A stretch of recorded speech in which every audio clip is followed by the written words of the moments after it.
తరగతి పరీక్ష రాస్తున్న విద్యార్థులకు బాలబాలికలకు ఒక శుభవార్త. మీకు ఇప్పటికే చెప్పుంటారు, 1 నిమిషం లేట్ వచ్చినా 2 నిమిషాలు లేట్ వచ్చినా ప్రవేశం ఉండదు అని భయపెట్టి ఉంటారు. కనుక మీరు కొంచెం ముందే బయలుదేరండి. ఆఖరి నిమిషంలో మీరు చదివే చదువు ఎందుకు అక్కరకు రాదు. కనుక మీ పరీక్షా కేంద్రము వద్దకు ఒక అరగంట ముందుగా చేరుకునే విధంగా ప్రణాళిక రచించండి. అట్లాగే పరీక్ష రేపనగా ఈరోజు రాత్రంతా నిద్ర మానేసి చదివితే అదేం ఉపయోగపడదు. చక్కగా రాత్రి 9 గంటలకి మేము పుస్తకాలు మూసేయండి. తెల్లవారుజామున లేచి ఏమైనా 1-2 సబ్జెక్టులు లేదా 1-2 చాప్టర్లు చూసుకోండి. ప్రశాంతంగా వెళ్ళండి. మీకు విజయం మిమ్మల్ని వరిస్తుంది, ఏం భయపడద్దు. ఇక ఆంధ్రప్రదేశ్ రాష్ట్ర ప్రభుత్వం ఎప్పుడూ కూడా విద్యార్థుల సంక్షేమము, మహిళల సంక్షేమము, యువత సంక్షేమము, రైతుల సంక్షేమము ఆలోచిస్తూ ఈ విద్యార్థులు 10వ తరగతి పిల్లలు పరీక్షలు రాస్తున్నారు కదా, వాళ్ళని మనం ఎలా సహాయపడాలనే ఆలోచన చంద్రబాబు నాయుడు గారికి వచ్చింది. ఇక వచ్చి ఆయన ఆలోచన చేశాడు, మనం ఏం చేయగలం ఈ పిల్లలకి. సరే, ఆయన ఏం చెప్పాడంటే మార్చి 17 నుంచి మార్చి నెలాఖరు వరకు ఎస్ఎస్సి 10th క్లాస్ పరీక్షలు జరుగుతున్నాయి. ఆ పిల్లలు ఆలస్యంగా వెళ్తే వాళ్ళ పరీక్షకి హాజరు కానివ్వరు, దాంట్లో ఏమి వెసులుబాటు ఉండదు. అందువల్ల ఆయన ఏం చెప్పాడంటే మనము RTC, Andhra Pradesh state road transport corporation RTC బస్సుల్లో 10th క్లాసు పరీక్షలు రాసే వాళ్ళకి 17 నుంచి నెలాఖరు వరకు మార్చి ఉచిత ప్రయాణం ఏర్పాటు చేయమని చెప్పారు. దానికి మీరేం టికెట్ కొనాల్సిన అవసరం లేదు, ఆధార్ కార్డులు అవసరం లేదు, ఏం అవసరం లేదు. మీరు ఇప్పుడు ఒక హాల్ టికెట్ ఉంది కదా, హాల్ టికెట్ చూపిస్తే ఇంకా టికెట్ అడగరు, ఉచితం. ఇప్పుడు హాల్ టికెట్లు కూడా మనం ఏదో అక్కడికి వెళ్ళి ఇక్కడికి వెళ్ళి స్కూల్కి వెళ్ళి తెచ్చుకోవాల్సిన పని లేదు. ఈ హాల్ టికెట్లు కూడా మొట్టమొదటిసారిగా భారతదేశంలో వాట్సాప్ ద్వారా డౌన్లోడ్ చేసుకున్నాం. వాట్సాప్లో డౌన్లోడ్ చేసుకుని దాన్ని తెల్ల కాగితం మీద ముద్రించుకోండి. అధికారులు, విద్యాశాఖ అధికారులు చెప్తున్నారు, కలర్ పేపర్ మీద ముద్రిస్తే మేము అంగీకరించమంటున్నారు. తెల్ల కాగితం మీద ముద్రించుకోండి. మరి ఏ రాష్ట్రము ఇట్లా వాట్సాప్లో మన ఇంట్లో కూర్చుంటే మన వాట్సాప్కి హాల్ టికెట్ వచ్చేసింది, దాన్ని మనం డౌన్లోడ్ చేసుకోవటం, ముద్రించుకోవటం, హాయిగా పరీక్షా కేంద్రానికి వెళ్ళటం. ఇది ముఖ్యంగా ఇది ఎందుకు ఉపయోగపడుతుందంటే, నాకు తెలిసి కొన్ని ప్రైవేటు కార్పొరేట్ విద్యా సంస్థలు ఫీజు బకాయిలు ఉన్నాయని చెప్పి వాళ్ళకి మనం దొరికేది మన చుట్టూ ఎక్కడ ఉంటుందంటే, ఈ ఫీజు బకాయిలు చెల్లించకపోతే హాల్ టికెట్ ఇవ్వరు.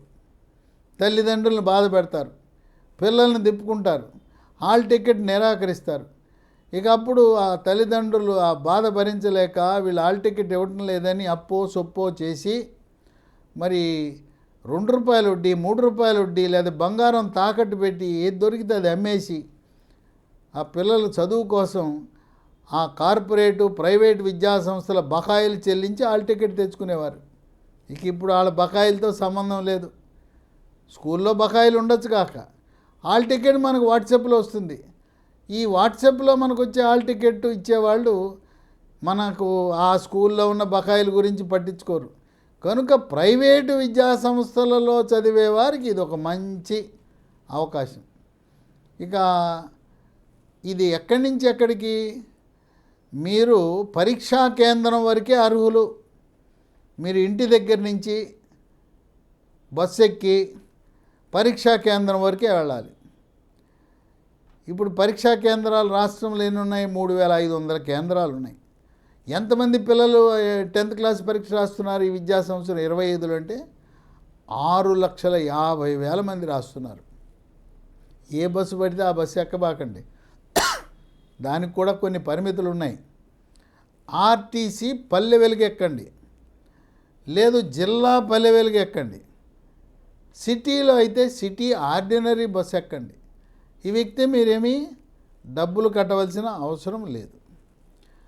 ఇప్పుడు ఈ 3500 పరీక్షా కేంద్రాలను ఎక్కడెక్కడ ఉన్నాయో ప్రతి జిల్లాలో జిల్లా విద్యాశాఖ అధికారి, ఆర్టీసీ అధికారులు, రెవెన్యూ యంత్రాంగం, పోలీసు యంత్రాంగం అందరూ కలిసి కూర్చుని ఏ ఏ పరీక్షా కేంద్రంలో ఎంతమంది పిల్లలు పరీక్ష రాస్తున్నారు, అక్కడికి ఎన్ని బస్సులు అవసరమవుతాయి, తర్వాత పోలీసు శాఖ అవసరం ఏంటంటే ట్రాఫిక్ జాములు జరగకుండా. ఎందుకంటే ఈ బస్సులు జామ్ అయిపోయినాయి అంటే వాడు సమయానికి చేరడు. కనుక పోలీసు, రెవెన్యూ, అలాగే రవాణా శాఖ, విద్యాశాఖ, ఆర్టీసీ అన్ని శాఖల సమన్వయంతో జిల్లా కలెక్టర్ ఆధ్వర్యంలో ఈ 10th క్లాస్ పరీక్షలు రాస్తున్నారంటే దానికి మొత్తానికి నిర్వహణ ఎవరు బాధ్యత అంటే జిల్లా కలెక్టరు. సక్రమంగా పేపర్ లీకులు కాకుండా చక్కగా నిర్వహించవలసిన బాధ్యత జిల్లా కలెక్టర్ది. కనుక శాఖలందరినీ సమన్వయపరిచి ఏ పరీక్షా కేంద్రానికి ఎన్ని బస్సులు వెళ్ళాలి, బస్సులు ఎక్కడ నిలబెట్టాలి, మళ్ళీ పరీక్ష అయిపోయే సమయానికి ఎన్ని బస్సులు అక్కడికి రావాలి, ఇవన్నీ కూడా ప్రణాళికాబద్ధంగా ఒక నూతన పద్ధతిలో ఆంధ్రప్రదేశ్ రాష్ట్రంలో చంద్రబాబు నాయుడు ప్రవేశపెట్టాడు. తెలంగాణ రాష్ట్రంలో కూడా అక్కడున్న ముఖ్యమంత్రి రేవంత్ రెడ్డి కూడా ఆయనకి ఈ ఆలోచన వచ్చి, లేదు ఆంధ్రప్రదేశ్ని చూసి తెలంగాణలో కూడా ఈ విధంగా 10వ తరగతి పరీక్ష రాసే పిల్లలకు ఉచితంగా ఆర్టీసీ సేవలు అందిస్తే బాగుంటుందని తెలంగాణ రాష్ట్రంలో ఉండే తల్లిదండ్రులు, పిల్లలు కోరుకుంటున్నారు. మరి రేవంత్ రెడ్డి మనసు కరుగుతుందా? ఆంధ్రప్రదేశ్ రాష్ట్రాన్ని వాళ్ళు అనుకరించి వాళ్ళు కూడా ఉచితంగా బస్సులు 10th క్లాస్ పిల్లలకు పెడతారా లేదా వేచి చూడవలసిన అవసరం.